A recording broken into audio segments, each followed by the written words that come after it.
देखिए 1998 में पहली बार अटल बिहारी वाजपेयी के सरकार से जो है छावनी फ्लाईओवर का मांग जो है यहाँ के लोगों ने किया था फर्स्ट टाइम 1998 में।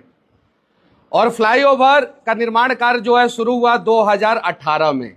17 से शुरू होना था 18 में। फ्लाईओवर का निर्माण कार्य जो है 2019-20 में जो है सेशन में कंप्लीट होना था, लेकिन उसके बाद से जो है फ्लाईओवर जो है कंप्लीट नहीं हो पाया। उसके बाद से जो है 21 में कंप्लीट होने वाला था, नहीं हो पाया। 22 में कंप्लीट होने वाला था, नहीं हो पाया। 23 में कंप्लीट होने वाला था, नहीं हो पाया। 24 में फ्लाईओवर का उद्घाटन जो है नरेंद्र मोदी जी ने किया और 25 में फिर से जो है एक आदमी और फ्लाईओवर का निर्माण किया, उद्घाटन किया। एक फ्लाईओवर जो आरओबी है, रेल ओवर ब्रिज है, उसका उद्घाटन 2 बार हुआ है। एक बार 2024 में लोकसभा चुनाव से पहले और एक बार 2025 में फरवरी महीना में। अब जरा सोचिए कि एक फ्लाईओवर का 2 बार उद्घाटन क्यों हुआ, पहला चीज। दूसरा चीज, आपने देखा होगा कि नरकटियागंज का जो फ्लाईओवर है या जो बगहा का फ्लाईओवर है, उसमें जो पैदल चलने वाला रास्ता है वो रास्ता चौड़ा है और इस फ्लाईओवर का पैदल चलने वाला रास्ता पतला है। जो लौरिया से बेतिया को कनेक्ट करने वाला रास्ता है उसमें पैदल चलने वाला रास्ता पतला है। इस फ्लाईओवर पे हम लोग अभी जांच बिठवाएंगे कि इसमें गुणवत्तापूर्वक काम नहीं हुआ है, इसमें गड़बड़ियां हुई है इस फ्लाईओवर में, और ये सारी चीजें धीरे धीरे सामने आएगा। फ्लाईओवर के बगल में एक पेट्रोल पंप है। अब किसका पेट्रोल पंप है वो बेतिया की पब्लिक जानती है। अब ऐसा कहा जाता है कि उस पेट्रोल पंप के कुछ लोग चाहते थे कि फ्लाईओवर का जो है रैंप जो है पेट्रोल पंप के आगे से चढ़ना शुरू हो, जो पॉसिबल नहीं हुआ। इंजीनियर ने काट दिया और इसलिए जो है फ्लाईओवर के निर्माण कार्य में डिले किया गया, ऐसा कहा जाता है। ऐसा पब्लिक भी कहती है बेतिया की कि जो पखनाहा वाला पुल इसलिए कंप्लीट नहीं हुआ कि एगो बड़का नेताजी का बैरिया में जो है गोडाउन है और वो अपने गोडाउन के रास्ते से जो है नया रोड पास करवाना चाहते हैं, इसलिए जो है पखनाहा वाला पुल जो है आज तक नहीं बन पाया। और पखनाहा के लोगों से वादा करने वाले नेताजी जो है पखनाहा में पुल नहीं बनवा पाए। आपने देखा होगा चनपटिया चीनी मिल के बारे में नेताजी ने कहा कि हम चनपटिया चीनी मिल चालू कराएंगे। 2019 में अखबार में छपा, झूठ बोले, नहीं चालू कराएं। पब्लिक अब उनको लीगल नोटिस देगी कि आपने झूठ काहे बोला है। कुमारबाग स्टील प्लांट 2008 में चालू हुआ, 2023 में बंद हो गया। पब्लिक उनको लीगल नोटिस देगी कि आपने जो है आपके संसद रहते हुए जो है ये स्टील प्लांट क्यों बंद हो गया, जवाब दीजिए। उसके अलावा जो है बेतिया का जो सरकारी अस्पताल है उसकी स्थिति आप लोगों ने देखा कि कैसे एक डेड बॉडी को घसीटा गया। हमारे सांसद महोदय ने बेतिया के सरकारी अस्पताल के मैनेजमेंट टीम को लीगल नोटिस दिया क्या? वहां जरूरी था कि नहीं लीगल नोटिस देना? किसके ऊपर कार्रवाई हुआ, किसके ऊपर नहीं कार्रवाई हुआ? सांसद महोदय ने कुछ किया क्या? नहीं किया। रोजगार के ऊपर सांसद महोदय बात नहीं करते हैं, यहां के अस्पताल के ऊपर सांसद महोदय नहीं बात करते हैं। बेतिया से पटना 4 लेन जो हम लोग जो है पिछले 7-8 साल से मांग कर रहे हैं, वो 4 लेन जो है आखिर डीले पे डीले क्यों हो रहा है, लेट पे लेट क्यों हो रहा है? क्योंकि वर्तमान समय में एम्बुलेंस को बेतिया से पटना जाने में कम से कम 5 घंटा लगता है। भाया मोतिहारी मुजफ्फरपुर होते हुए एम्बुलेंस जो है पटना जाता है। जैसे बेतिया पटना 4 लेन कंप्लीट हो जाएगा, बेतिया की दूरी पटना से जो है 165 किलोमीटर हो जाएगा। एम्बुलेंस 2 घंटे में पटना जाना शुरू हो जाएगा और बेतिया में एगो नेताजी का बड़का सा प्राइवेट क्लिनिक है वो बंद हो जाएगा। 75% मरीज पटना भाग जाएगा। उसके अलावा बेतिया गोरखपुर 4 लेन के बारे में आप लोगों ने, पत्रकार बंधुओं ने सुना होगा, बहुत दिनों से काम चल रहा है कि अब कंप्लीट होगा, इस साल कंप्लीट होगा, इस साल कंप्लीट होगा, इस साल। लेकिन धरातल पे एक टेलर माटी भी नहीं गिरा है बेतिया गोरखपुर 4 लेन के लिए। एक टेलर माटी नहीं गिरा है। क्यों? क्योंकि गोरखपुर में जो है बेतिया के तुलना में अच्छा हॉस्पिटल है, अच्छा इलाज है, सस्ता इलाज है। और बेतिया के एक महोदय हैं जिनका प्राइवेट नर्सिंग होम है जो है बेतिया में, और गोरखपुर का 4 लेन जैसे कंप्लीट हो जाएगा वैसे 1 घंटे में लोग गोरखपुर जाना शुरू हो जाएंगे और इनका नर्सिंग होम का जो है 75% मरीज गोरखपुर जाना शुरू हो जाएगा। ये विकास पे बात नहीं करते हैं, लीगल नोटिस देते हैं। अब लीगल नोटिस पे आते हैं। इन्होंने क्यों कहा कि जंसुराज में 80% अपराधी है? जब इन्होंने अपराधी कहा तो इनके ऊपर आर्म्स एक्ट का केस है संजय जायसवाल जी पे। आर्म्स एक्ट का केस है, आधा दर्जन मुकदमा है इनके ऊपर।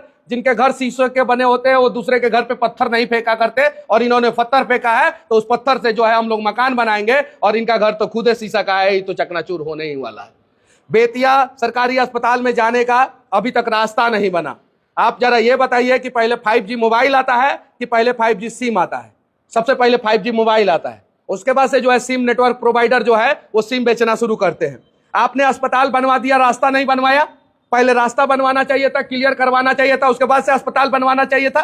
जब रास्ता क्लियर होगा तो बहुत बड़े बड़े लोगों का जो है मकान जो है वो रास्ता पे आएगा, किसी का छज्जा टूटेगा, किसी का कुछ टूटेगा, किसी का कुछ टूटेगा, किसी का कुछ टूटेगा। इसलिए आज तक जो है बेतिया सरकारी अस्पताल का उत्तर साइड का जो गेट है उसको जो है कंप्लीट नहीं किया गया। अब आते हैं बेतिया सरकारी अस्पताल का मेन गेट, जो पूरब साइड से जो गेट है उसको भी जो है आज तक कंप्लीट नहीं किया गया। और बेतिया सरकारी अस्पताल के कुछ अधिकारियों से मैंने बात किया तो उन लोगों ने कहा कि ये सरकार के पास बहुत सारा जमीन था और उस जमीन पे जो है सरकार जो है मेडिकल कॉलेज बनवा सकती थी, लेकिन कुछ नेताओं के अपने प्राइवेट क्लिनिक चलता रहे, इसलिए जो है उस कंजेस्टेड एरिया में जो है मेडिकल कॉलेज बनवाया गया। हजारी में जमीन है कि नहीं है, बेतिया राज का और जमीन है कि नहीं है, कहीं भी मेडिकल कॉलेज बनवाया जा सकता था, लेकिन उस कंजेस्टेड एरिया में बनवाया गया मेडिकल कॉलेज। और उससे जो है आए दिन मरीजों को परेशानी होती है। जो गोल्डन पीरियड होता है वो गोल्डन पीरियड कभी भी क्रिटिकल सिचुएशन में जो है 60 मिनट का होता है मरीज का, 60 मिनट का, किसी डॉक्टर से पता कर लीजिएगा। और सुपर क्रिटिकल कंडीशन में जो है वो गोल्डन पीरियड 30 मिनट का होता है। अगर मान लीजिए कोई सिकटा से मरीज आ रहा है बेतिया तो वो छावनी फ्लाईओवर तक तो आ जाता है समय पे, लेकिन यहां से अस्पताल जाने में जो है उसको 3 किलोमीटर की दूरी तय करने में 30 मिनट से ज्यादा समय लग जाता है और जाम रहता है तो 1 घंटा लगता है, और उस वजह से जो है एम्बुलेंस में लोग दम तोड़ देते हैं। इसके रास्ते पे जो है कभी चर्चा नहीं हुआ। छावनी फ्लाईओवर का अलाइनमेंट कैसा है वो आप सभी को पता है, सभी बेतिया के लोगों को पता है कि अलाइनमेंट जो है छावनी फ्लाईओवर का जो है गड़बड़ सरबर है। छावनी फ्लाईओवर 4 लेन बनना चाहिए था। अगर 4 लेन बनता तो नेताजी का पेट्रोल पंप पूरा टूट जाता। इसीलिए जो है भविष्य का प्लानिंग ना करते हुए जो है वो छावनी फ्लाईओवर 4 लेन नहीं बनवाया गया, 2 लेन बनवाया गया। गरीब लोगों का घर टूटा, वहां पे छावनी में अनेकों गरीब लोगों का घर टूटा, किसी को मुआवजा नहीं मिला, लेकिन नेताजी का पेट्रोल पंप 1 इंच भी नहीं टूटा है, 1 इंच भी। और नेताजी कहते हैं कि वो पेट्रोल पंप उनका है ही नहीं। तो पेट्रोल पंप का सारा जानकारी आ चुका है, किसके नाम पे है, कौन एंड सन्स के नाम पे है, फिर पेट्रोल पंप का बंटवारा कब हुआ, किसके हिस्से में बाद में गया, कैसे जो है ये सारी चीजें हो रही थी कि छावनी फ्लाईओवर को जो है थोड़ा सा आगे शिफ्ट कर दिया जाए, कैसे एक प्रोविजन ढूंढा जा रहा था, एक प्रोविजन कि मनुआ पुल के पास से और जोकाहा के पास से एक रास्ता बनाया जाए जो रेलवे लाइन को इस पार से उस पार लेके जाए और इस पेट्रोल पंप को बचाया जाए। यह भी प्रोविजन ढूंढा जा रहा था, लेकिन चूंकि ये प्रोविजन सक्सेस नहीं हो पाया क्योंकि चनपटिया से और सिकटा मैनाटार से और इधर से बेतिया से सारा रास्ता जो है छावनी में ही जाके मिलता था। तो अगर जो है फ्लाईओवर 2 किलोमीटर आगे लेके जाके बनाया जाता तो भी छावनी में जाम लगता, इसलिए जो है वो प्रोविजन बाद में कैंसिल हुआ और इसीलिए 1998 का प्रोजेक्ट डिले होके 2025 में जाके कंप्लीट हुआ। टोटल जो है ये प्रोजेक्ट में समय जो है वो मांग से लेके कंस्ट्रक्शन वर्क के शुरुआत से लेके और कंप्लीशन, अभी तो कंप्लीट नहीं हुआ है लेकिन ये लोग कंप्लीट कहते हैं, इसमें जो है लगभग 27 साल का समय लग गया। और क्या अभी छावनी फ्लाईओवर कंप्लीट है? इसका जो है लाइट नहीं जलता है और एक नेताजी कहते हैं कि छेदवा जाम हो गया है, इसीलिए जो है उसमें दिक्कत होता है, पानी लग जाता है। आज भी जो है छावनी फ्लाईओवर पे जो है एक्सीडेंट होता है, एम्बुलेंस में लोग जो है उनको जो है डायल 112 की टीम बुलानी पड़ती है और 112 की टीम जो है एम्बुलेंस में लाद के जो है फिर बेतिया अस्पताल में भेजता है। बगहा में एक मरीज को जो है वो बुखार का इंजेक्शन देना था, कुत्ता का इंजेक्शन दे दिया गया। इस प्रकार की लापरवाही जो है हमारे यहाँ पे हो रही है, इस पे जो है यहाँ के माननीय सांसद महोदय का कोई ध्यान नहीं है। ध्यान किस चीज पे है कि कैसे जो है प्रशांत किशोर जी को लीगल नोटिस दिया जाए, क्योंकि प्रशांत किशोर जी ने इनको टुटपुजिया नेता कह दिया है, इसलिए जो है ये लीगल नोटिस दिए हैं। ऐसे लीगल नोटिस से हम लोग कहीं नहीं डरने वाले हैं। छावनी में किसका गोडाउन है, अब उसका भंडाफोड़ होगा। बैरिया में किसका गोडाउन है, अब उसका भंडाफोड़ होगा। किस प्रकार से जो है संपत्ति बनाई गई उसका भंडाफोड़ होगा। जब नेता का संपत्ति जो है बढ़ा तो यहाँ के गरीब लोगों का संपत्ति काहे नहीं बढ़ा, गरीब अमीर काहे नहीं हुआ। बेतिया राज्य में आप लोगों ने देखा होगा एशिया का सबसे बड़ा चोरी हुआ है बेतिया राज्य में। आप अखबार उठा के देख लीजिए, तमाम चैनल के लोगों ने कवरेज किया है और हर एक चैनल पे जो है ये डिटेल्स है कि एशिया का सबसे बड़ा चोरी बेतिया राज्य में हुआ। जब बेतिया राज्य में एशिया का सबसे बड़ा चोरी हुआ तो यहाँ के नेतागण आज तक सीबीआई जांच की मांग क्यों नहीं लिखे हैं? लिखना चाहिए कि नहीं लिखना चाहिए? लेकिन जैसा कि लोग कहते हैं कि यहाँ पे बेतिया राज्य में जो चोरी हुआ वो डकैतों ने चोरी नहीं किया है, कुछ नेता जो है इसमें संलिप्त है, इसलिए जो है बेतिया राज्य के चोरी के बारे में ये लोग जो है सीबीआई जांच की मांग नहीं करते हैं।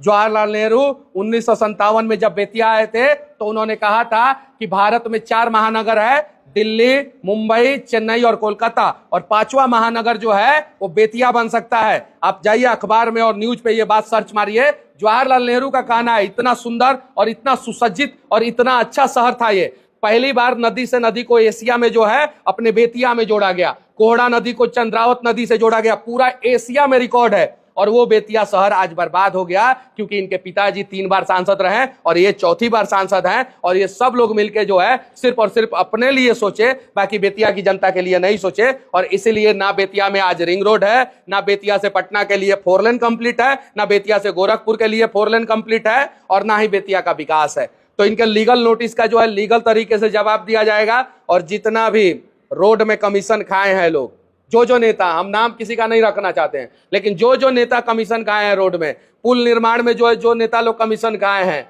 जो नेता जो है अस्पताल को सुदृढ़ नहीं करना चाहते अपना क्लिनिक चलाने के लिए, इन सब का हिसाब जो है जनता करेगी। मनीष जी, एक सवाल है, बैरिया में जो अंचलाधिकारी है वहाँ पे जितने भी ग्रामीण जनता है सब त्रस्त है, किसी के काम सही से नहीं हो पाता है, लेकिन आज तक उनके ऊपर कोई कार्रवाई नहीं हुआ, ना ही कोई एक्शन हुआ। देखिए, जब ट्रांसफर पोस्टिंग के लिए पैसा लगेगा और ट्रांसफर पोस्टिंग जो है पैसा के सहारे होगा, तो शायद जो है किसी अधिकारी पे कार्रवाई नहीं होगा। अभी जमीन के दाखिल खारिज के लिए कितनी समस्याएं हो रही है, यूरिया के लिए कितनी समस्याएं हो रही है, चनपटिया चीनी मिल के लिए कितने सारे लोग आवाज उठा रहे हैं, चनपटिया में रेल रोकने के लिए कितने सारे आवाज उठा रहे हैं। इन सब चीजों पे नेताजी लोग कार्रवाई नहीं करके सिर्फ और सिर्फ लीगल नोटिस के चक्कर में पड़े हैं। तो इन लोगों को नहीं पता है कि इस बार जो है इन लोगों के लीगल नोटिस का जो है जनता बढ़िया तरीके से जवाब देगी। और प्रशांत किशोर जी से पाला पड़ा है, और प्रशांत किशोर जी जिसका खंगालते हैं उसका अच्छे ढंग से खंगाल लेते हैं। अभी दिलीप जायसवाल जी का मुंह बंद है, मंगल पांडे जी का जो है फ्लैट की जानकारी आ गई है। अभी बहुत सारे नेताओं का जो है शिमला में जो है दवा की फैक्ट्री है, अलग अलग जगह पे वेयर हाउस है, अलग अलग जगह पे गोडाउन है, वो सारा जानकारी जो है वो पब्लिक के बीच में आएगा। अभी आपने पटनार पुल का जिक्र किया है, उसका जो है 3 अलाइनमेंट बन गया है और तीनों कैंसिल हो गया है। अब बताइए, आप बोल रहे हैं 3 अलाइनमेंट बन गया है और तीनों कैंसिल हो गया है, और अगर मैं कह दूं कि 3, आप ही खुद कह रहे हैं, सुनिए, और अगर मैं कह दूं कि ये तीनों अलाइनमेंट सांसद महोदय को पसंद नहीं था इसलिए कैंसिल हुआ, तो सांसद महोदय लीगल नोटिस थमा देंगे। लेकिन बेतिया अस्पताल में लाश को खींचा जा रहा है, उसके लिए सांसद महोदय लीगल नोटिस किसी को नहीं थमाते हैं। अंचल में जो है घोटाला हो रहा है, उसके लिए लीगल नोटिस नहीं थमाते हैं। और मनुआ पुल जाने वाला रास्ता में एगो पुल का पूरा धजिया उड़ गया है, पूरा ऊपर से छड़ तक दिख रहा है, उसके लिए किसी ठेकेदार को लीगल नोटिस नहीं देते हैं। हम लोगों की सरकार आएगी, पखनाहा में 100% पुल बनेगा। उसके बाद जो है ये छावनी फ्लाईओवर का जांच बैठेगा, और छावनी फ्लाईओवर में जिन जिन लोगों ने गड़बड़ियां की है उन लोगों को, सब लोगों को सबक सिखाया जाएगा। पटना से बनेगा या फुटान से? उसका जो है पहला अलाइनमेंट था पटना से था। पहले सरकार बनाइएगा तब ना बताएंगे कहां से बनेगा जी, लेकिन उचित होगा वहां से बनेगा। सरकार बनाइएगा तब ना, तब इंजीनियर को लेके आएंगे, इंजीनियर को लेके आएंगे और पूछेंगे, और इंजीनियर जहां से सफिशिएंट कहेगा वहां से बनेगा। 1 मिनट, इन लोग का हो जाए। छावनी वाला ओवरब्रिज वाला हम लोग हरिजन है, चमार है, से हम लोग चमार है, ये वाली इधर है, मुआवजा नहीं मिला, नहीं मिला मुआवजा। क्या? अरे सुनिए, कि मिला है मुआवजा, नहीं मिला है आप लोग को कितना? देखिए, इन लोगों को किसी को जो है मुआवजा ब्रिज के नीचे जो, अच्छा आप लोगों का मकान टूटा, दुकान टूटा, लेकिन वहां पे एगो पेट्रोल पंप है, उसका 1 इंच जमीन टूटा, कुछ टूटा, लेकिन हरिजन भाई लोगों को कोई मुआवजा नहीं मिला। और ये सरकार कहती है कि दलितों का विकास करते हैं, तो दलित भाई लोगों का जो है पूरा घर टूट गया, पूरा मकान टूट गया, और उन लोगों को कोई मुआवजा नहीं मिला। जबकि नियम क्या है कि कोई भी आदमी अगर 10-12 साल से एक जगह पे है, 13 साल से एक जगह पे है, तो उसका जो है वहां पे कब्जा माना जाता है। तो इन लोगों को जो है मुआवजा मिलना चाहिए। हाँ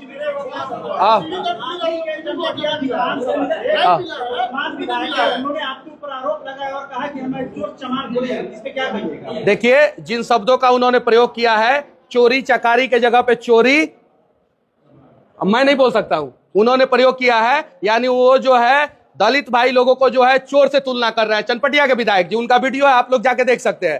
तो वो लोग जो है कहीं नहीं तो कहीं इन लोगों को मुआवजा नहीं दिला पाएंगे। इन लोगों को सबको मुआवजा मिलना चाहिए था। ये छावनी के लोग हैं जो फ्लाईओवर से जो है सबसे ज्यादा पीड़ित हुए हैं, यही लोग हैं, आप लोग हैं, और कौन कौन है? और हाँ, आप लोग हैं। आप लोगों को 1 भी रुपया मुआवजा मिला? नहीं मिला। अब ये जनता जो है संजय जायसवाल जी को जब लीगल नोटिस देगी ना, एक एक आदमी लीगल नोटिस देगा तो उसका जवाब देंगे। प्रशांत किशोर जी से उलझ गए हैं, उलझने से पहले इन लोगों को मुआवजा तो दिलवा देते कम से कम।